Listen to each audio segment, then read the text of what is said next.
Bonjour, aujourd'hui le parfum de Patrick Suskind. C'est un livre que j'avais adoré, je devais avoir 17-18 ans quand je l'ai lu, et là je vais prendre beaucoup de plaisir à vous en faire un résumé. Jean-Baptiste Grenouille naît le 17 juillet 1738 dans un Paris misérable et insalubre. Sa mère, une poissonnière, le met au monde parmi les déchets de poissons sous son étal, tout en espérant qu'il meure comme ses précédents enfants. Cependant, Grenouille survit, ce qui conduit à l'arrestation de sa mère, accusée de tentative d'infanticide, et il est placé dans un orphelinat.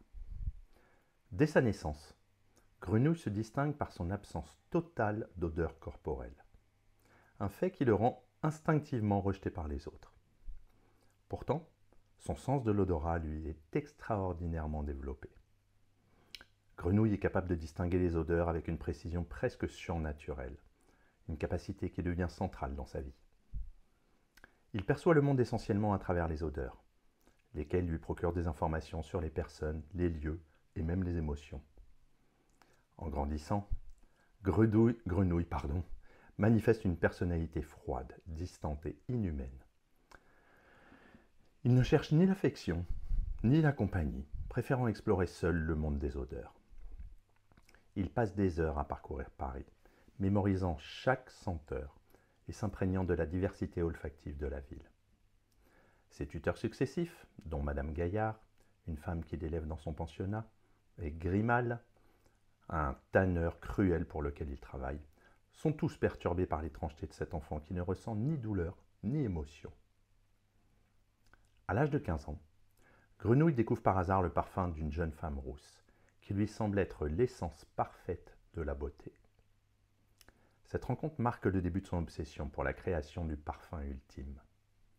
Peu après, il parvient à se faire engager comme apprenti chez Giuseppe Baldini, un parfumeur vieillissant de Paris.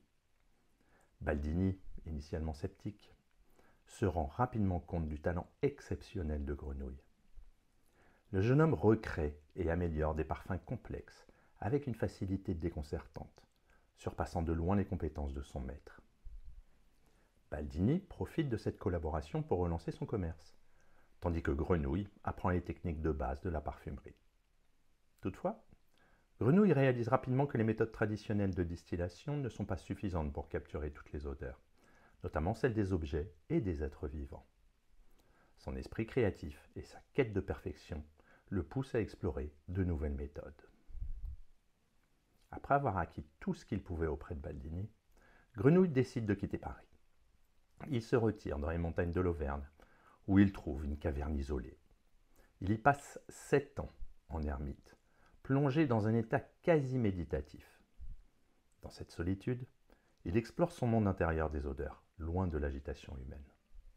Pendant cette période, Grenouille prend conscience de son absence d'odeur personnelle.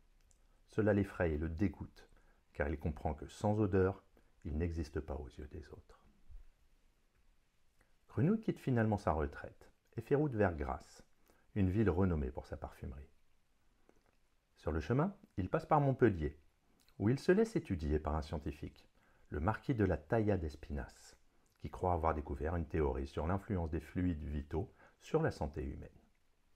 Grenouille feint la maladie et l'épuisement pour corroborer les théories du marquis, et une fois guéri, il continue son voyage. À Grasse, Grenouille commence à travailler pour Madame Arnulfi, une parfumeuse expérimentée, et son amant Dominique Druot. Là, il apprend des méthodes plus sophistiquées pour extraire les essences, notamment la technique de l'enfleurage, qui permet de capturer les parfums les plus délicats. C'est à Grasse que l'obsession de Grenouille pour la création du parfum parfait prend une tournure sinistre. Il est convaincu que la plus belle odeur au monde est celle des jeunes filles vierges. Pour obtenir cette fragrance, il se met à tuer ces jeunes femmes, les dépouillant de leur essence olfactive pour distiller leur parfum. Le premier meurtre est celui d'une jeune, belle fille rousse, qu'il assassine pour capturer son odeur, rappelant celle qu'il avait sentie à Paris. Ce meurtre est le début d'une série qui terrorise Grasse. Grenouille tue un total de 25 jeunes filles. chaque meurtre est méticuleusement planifié et exécuté, et il collecte avec soin les essences nécessaires pour son parfum. La ville entière est plongée dans la peur, tandis que Grenouille continue son œuvre, motivée uniquement par son désir de créer le parfum parfait. Grenouille achève enfin son chef-d'œuvre, un parfum si envoûtant qu'il confère à celui qui le porte une aura divine. Lorsqu'il est finalement capturé et jugé pour les meurtres, il utilise son parfum pour manipuler la foule et les juges. Le jour de son exécution, Grenouille asperge un mouchoir de son parfum et enflamme littéralement la foule. Au lieu de le condamner, les villageois le proclament innocent, croyant être en présence d'un ange ou d'une incarnation divine.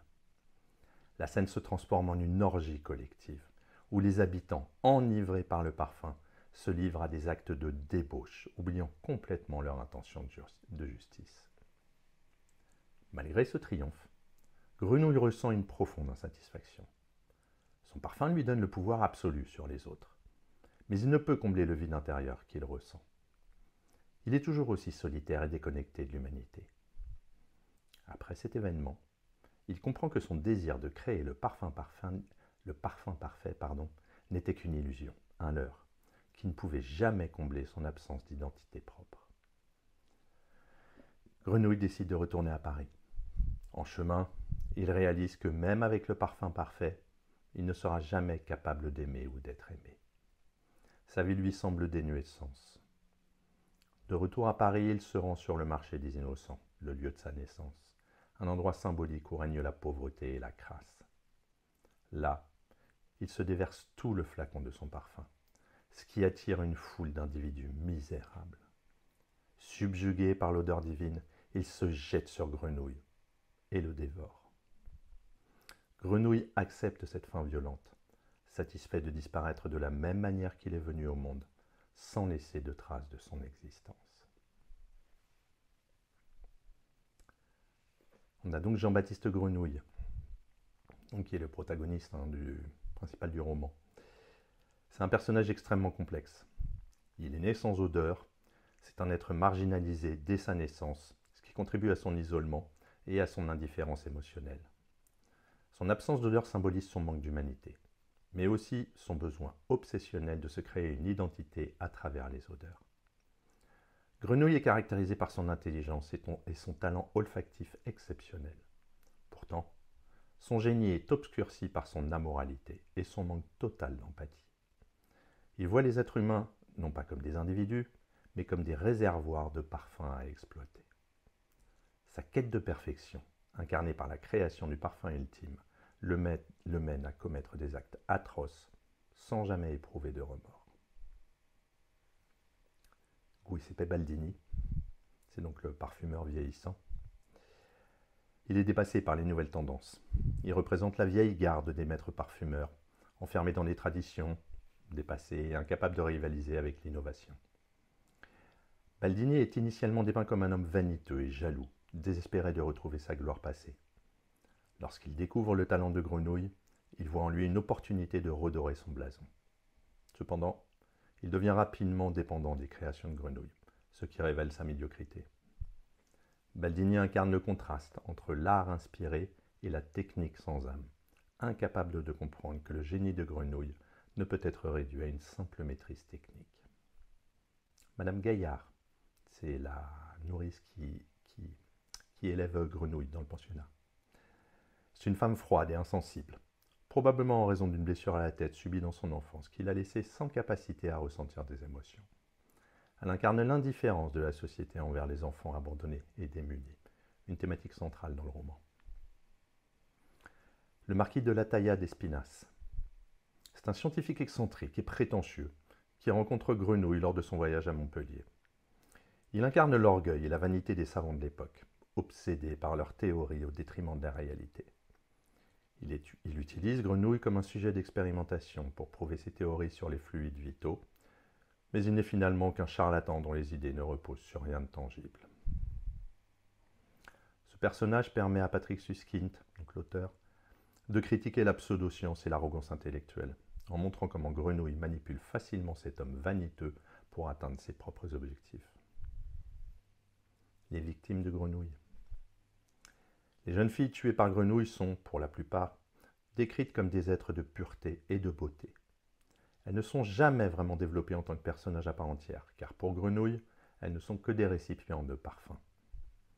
Leur anonymat et leur manque de caractérisation renforcent le point de vue déshumanisé de grenouilles, qui les voit uniquement comme des moyens pour atteindre son objectif. Parmi elles, la fille rousse à Grasse, Laure Richis, est la plus notable. Elle est la dernière victime, et celle dont Grenouille estime que l'odeur est la clé de son parfum parfait. Laure est la seule à être véritablement développée en tant que personnage, ce qui accentue la tragédie de sa mort et le caractère monstrueux de Grenouille. Pour conclure, Le Parfum, c'est un roman fascinant qui explore les profondeurs de l'âme humaine à travers la vie d'un être extraordinaire et monstrueux. Le roman traite de thèmes tels que l'identité, le pouvoir, la beauté et la corruption, tout en offrant une critique subtile de la société du XVIIIe siècle et des valeurs humaines. Les personnages qui entourent Grenouille servent à mettre en lumière sa singularité, tout en représentant différents aspects de la société de l'époque.